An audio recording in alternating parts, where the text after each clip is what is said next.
Good morning बच्चों। हाँ, we are going to start a new chapter today, chapter number 14, जिसका नाम है earth, globe and map. Earth on which we live, globe is the model of earth, और map जो है वो भी अर्थ का ही मॉडल है, लेकिन मॉडल कह सकते हैं उसे, बट उसे हम पेपर पर ड्रॉ कर सकते हैं। ग्लोब को हम पेपर पर ड्रॉ नहीं कर सकते। ग्लोब हमारी हेल्प करता है अर्थ को विजुलाइज करने में। अब अर्थ को अगर हमें देखना है तो उसके लिए तो हमें जाना पड़ेगा अंतरिक्ष में, वहाँ जाकर हम अर्थ को देख पाते हैं। अब अगर हमें देखना है कि वहाँ से अर्थ कैसी दिखती है तो उसकी हेल्प के लिए हमारे पास ग्लोब होता है। और अगर हम अर्थ को पेपर पर ड्रॉ करना चाहते हैं तो हम क्या बनाएंगे? मैप बनाएंगे। ठीक है, तो एक ज्योग्राफिकल चैप्टर है ये, जिसमें हमें ज्योग्राफी से रिलेटेड बहुत सारी चीज़ें पढ़ने के लिए, समझने के लिए मिलेंगी, और हम अपनी अर्थ को इस चैप्टर के बाद थोड़ा सा बेटर जान पाएंगे। ठीक, तो अब हम चैप्टर को पढ़ना स्टार्ट करते हैं। आप लोग मेरे साथ पढ़िए और साथ में हम समझते भी हैं। ठीक है, चलिए, तो चैप्टर आपका स्टार्ट होता है यहाँ से। All of us live on one of the 8 planets of the solar system, that is the Earth.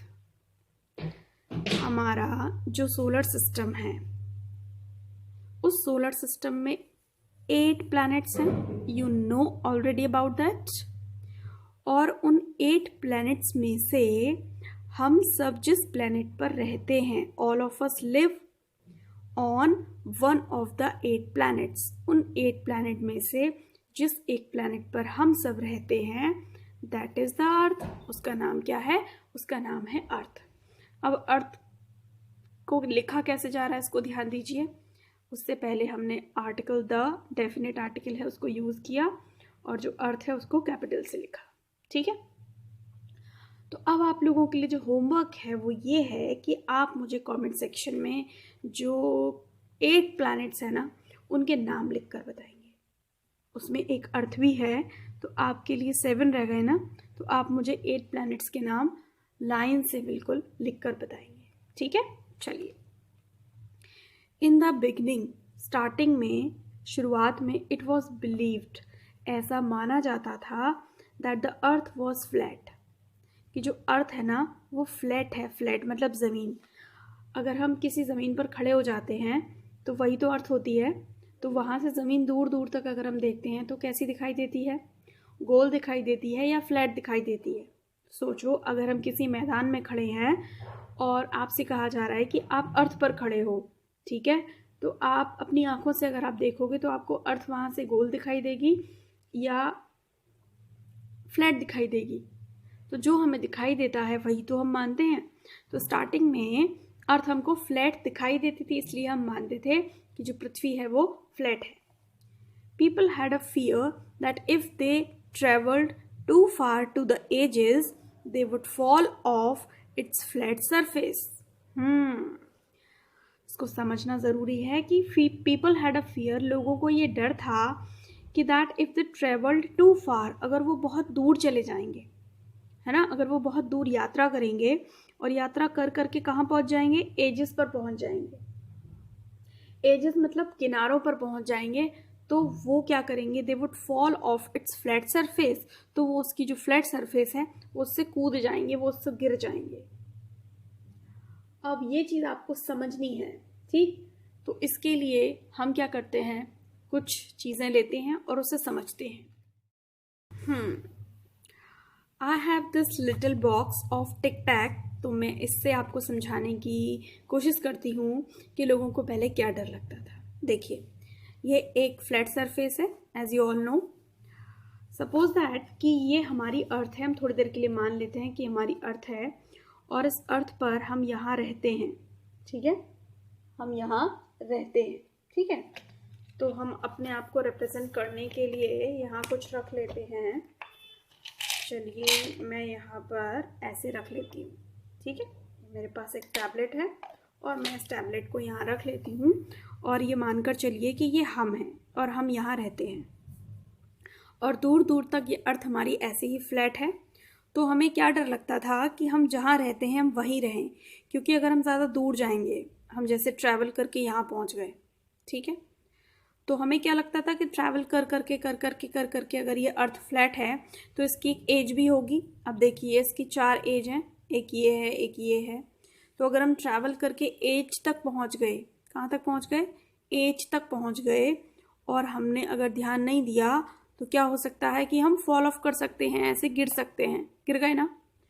और गिरने के बाद हम कहाँ जाएंगे, हमें नहीं मालूम हम कहाँ जाएंगे, हम अंतरिक्ष में जाएंगे, हम पाताल में जाएंगे, यानी कि हमारी टोटली मौत हो सकती है। तो हमको ये डर लगता था, इसीलिए क्या होता था कि जो हमारे फैमिली पर्सन होते थे उनको हम बोलते थे कि ज़्यादा दूर की यात्रा मत करो, अगर आपको यात्रा करना है आप पास में चले जाओ, आप यहाँ चले जाओ, आप यहाँ चले जाओ, आप यहाँ चले जाओ, आप यहाँ चले जाओ, लेकिन यहाँ से ज़्यादा दूर ना जाओ, क्योंकि अगर आप यहाँ से ज़्यादा दूर गए तो एजेस पर आ जाओगे, और जैसे एजेस पर आ जाओगे तो आप क्या कर सकते हो, गिर सकते हो ऐसे, ठीक है। ये हमारा डर होता था। लेकिन बाद में क्या हुआ, बाद में क्या पता चला, बाद में ये पता चला कि अर्थ पर तो कोई गिरता ही नहीं है, हम तो पूरी अर्थ पर घूम सकते हैं और अर्थ पर कोई गिरा ही नहीं है। इसका मतलब अर्थ जो है ना वो फ्लैट नहीं है। अर्थ कैसी है, अर्थ जो है वो राउंड है, अर्थ जो है वो गोल है, इसलिए उससे कोई गिरता नहीं है, ठीक है। तो लोगों का डर क्या था ये आपको समझ में आ गया। लेटर बाद में with all the advancement and discoveries, जब हमने बहुत सारे आगे एडवांसमेंट किए यानी कि आगे बढ़ने के बाद, और डिस्कवरी यानी कि आगे होने वाली खोजों के बाद, साइंटिस्ट फाउंड आउट, जो वैज्ञानिक थे उनको ये पता चला कि earth is round in shape, कि अर्थ तो वास्तव में शेप में कैसी थी, राउंड थी। हम सब लोग इतने टाइम से उल्टा उल्टा समझ रहे थे कि अर्थ कैसी है, एक फ्लैट सरफेस है। Actually earth was not a flat surface, earth is round in shape, ठीक है। तो with many advancement and discoveries scientist found out that the earth is round in shape. तो इसमें बेसिक चीज आपको क्या बताई कि it was believed earlier that earth was flat, but after a lot of discoveries scientists found out that the earth is round in shape, ठीक है। चलिए फिर अर्थ का हमने क्या किया, एक मॉडल तैयार किया जिसका नाम रखा ग्लोब, जिसमें अर्थ किस तरह से राउंड होती है ये हमको दिखाई पड़ता है। चलिए अब हम ग्लोब के बारे में पढ़ते हैं। GLOVE globe. Our earth is very big in size, जो हमारी अर्थ है वो बहुत बड़ी है साइज में।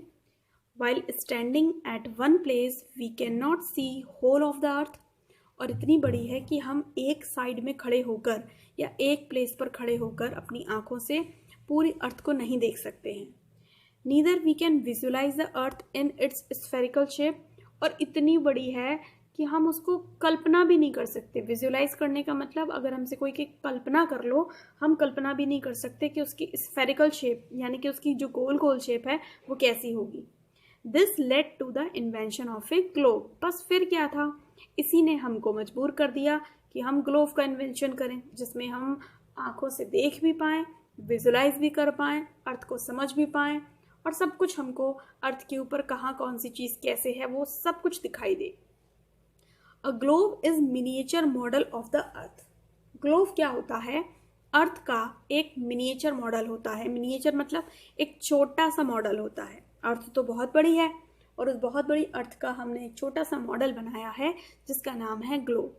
It gives an accurate picture of the earth surface, और ये हमको अर्थ की सरफेस की एक्यूरेट यानी कि बिल्कुल लगभग हूबहू वैसी ही एक पिक्चर जो है वो दिखाता है। कौन, ग्लोब। ग्लोब जो होता है वो हमारी अर्थ की सरफेस की एक्यूरेट पिक्चर जो है ना वो हमको दिखाता है। ये भी ये अर्थ की पिक्चर है जो कि ऊपर से ली गई है, अंतरिक्ष से ली गई है, और उसकी एक पिक्चर फोटो जो है वो हमें बुक में दिख रही है। तो a globe represent the earth in its real form. Globe क्या करती है, अर्थ को उसके रियल फॉर्म में यानी कि जो उसकी एक्चुअल पोजीशन है ना अर्थ की, जो एक्चुअली अर्थ जैसी दिखती है वैसी हूबहू हमको उस ग्लोब के अंदर नज़र आती है। ठीक है, मेरे पास भी एक ग्लोब है, हालांकि मैं आपको शो कर सकती हूँ, बट वो बहुत पुराना है, तकरीबन 10 years ओल्ड है वो, इसलिए वो काफ़ी ख़राब हो चुका है। अब आप उस ख़राब ग्लोव को अगर देखना चाहते हैं तो मैं आपको दिखा देती हूँ, ठीक है। बट ज़्यादा कुछ सीखने नहीं मिलेगा क्योंकि उस पर चीज़ें जो हैं वो इतनी क्लियर समझ में नहीं आती हैं, ठीक है। बहरहाल मैं आपको शो करती हूँ। तो ये मेरा 10 साल पुराना ग्लोव है जो अब काफ़ी ख़राब हो चुका है। ये अर्थ का एक एक्चुअल मॉडल है, ठीक है। हिंदी में इसमें सब कुछ लिखा हुआ है, तो मैं आपको दिखा देती हूँ पूरा राउंड राउंड घुमा के। एक्चुअल में ना जो अर्थ है ना आपकी, वो बिल्कुल ऐसी ही है, ठीक है। यहाँ से देखिए, इसका पेपर थोड़ा सा नीचे जा रहा है, फट गया है, गीला हो गया था एक्चुअल में एक बार मुझसे, तो जिसकी वजह से इसका पेपर पूरा गल गया है, ठीक। ये आपका ग्लोव है और ये ना अर्थ देखो, आप दूर से दिखाती हूँ मैं आपको। ये इस टाइप से जो अर्थ है ना, वो आपकी हल्की सी ना झुकी हुई है, ऐसे सीधा नहीं है, गोल है लेकिन ये क्या है, अपनी एक्सिस पर झुकी हुई है। इस तरह से आपको दिखाई दे रहा है, ये इसका स्केल है और ये इसके स्केल पर झुकी हुई है, ठीक है। इस तरह से हमारी जो अर्थ है, अगर हम ऊपर अंतरिक्ष से देखेंगे तो वो बिल्कुल ऐसी ही दिखाई देती है। अब हम ढूंढते हैं इस ग्लोव पर कि हमारी कंट्री कहाँ है, ठीक। तो हम देखते हैं कि वो बची है या फट गई है।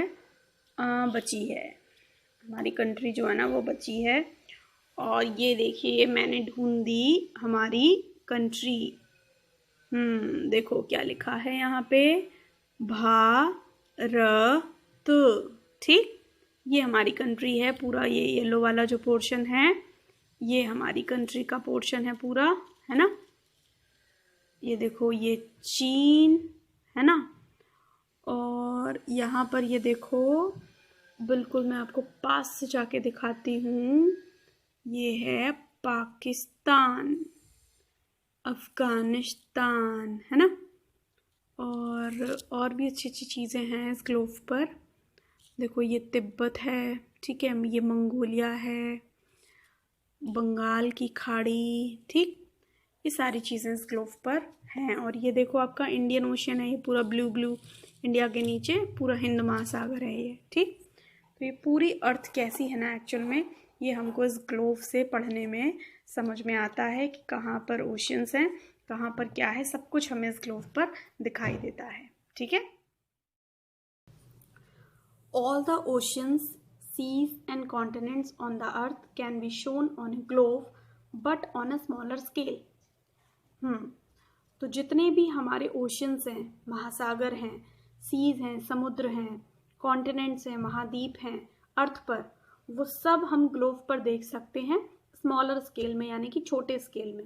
एक्चुअल में ये है तो बहुत बड़े, लेकिन हम उसी रेशियो में ग्लोब पर देख सकते हैं कि एग्जैक्टली वो कहाँ से लेकर कहाँ तक हैं, स्केल छोटा कर देते हैं उसका।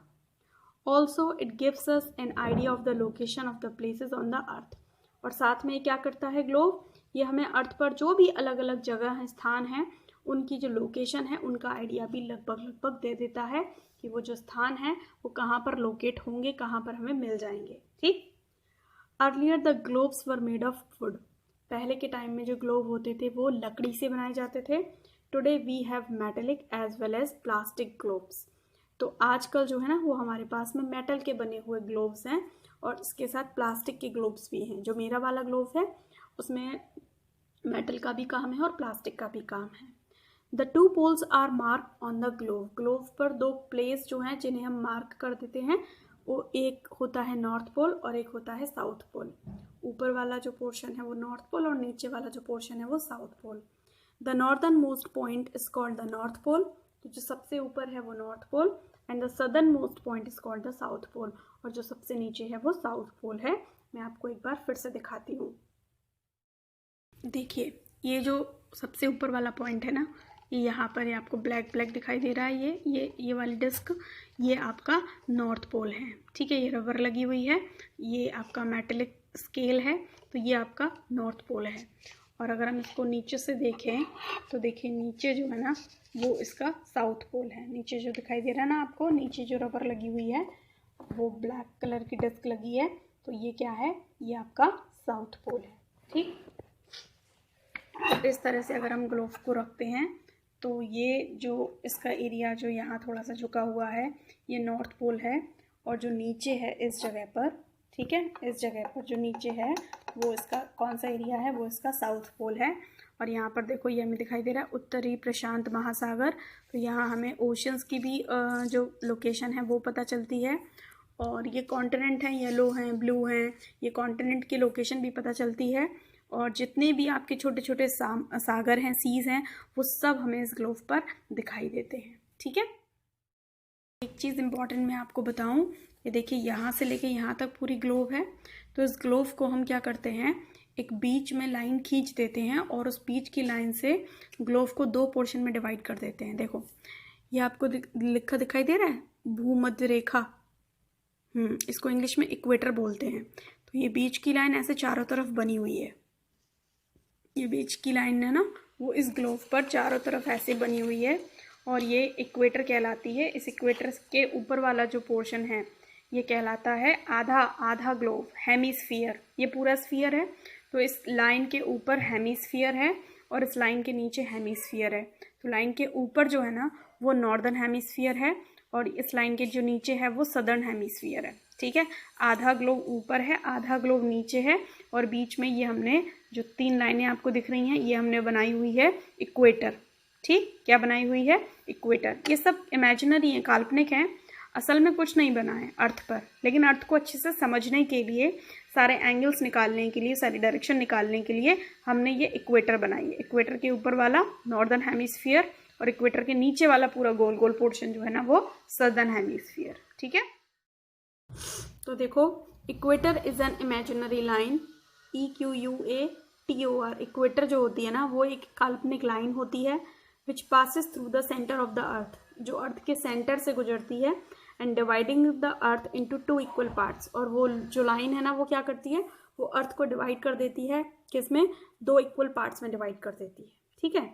Our earth is divided into 2 hemispheres. अभी मैंने बताया कि जो हमारी अर्थ है वो 2 हेमिस्फीयर्स में डिवाइड है, पहला नॉर्दर्न हेमिस्फीयर और जो दूसरा है वो क्या है, सदर्न हेमिस्फीयर। इसे हम साउथर नहीं पढ़ते हैं, क्या पढ़ते हैं, सदर्न हेमिस्फीयर, नॉर्दर्न हेमिस्फीयर और सदर्न हेमिस्फीयर, ठीक है।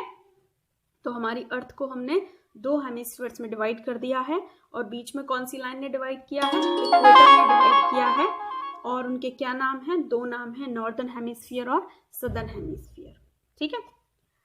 तो आज की वीडियो में हम इतना ही, आगे ग्लोब के बारे में कल के वीडियो में फिर से कंटिन्यू करेंगे। आप कोशिश कीजिए कि आप अपने पापा के साथ मार्केट जाइए और एक स्टेशनरी की शॉप से एक छोटा सा ग्लोब खरीद के लाइए, और जब आप पढ़ें तो उस ग्लोब को अपने सामने रखें और उसके बाद सीखें, तो आपके लिए चैप्टर काफ़ी इंटरेस्टिंग हो जाएगा, ठीक है।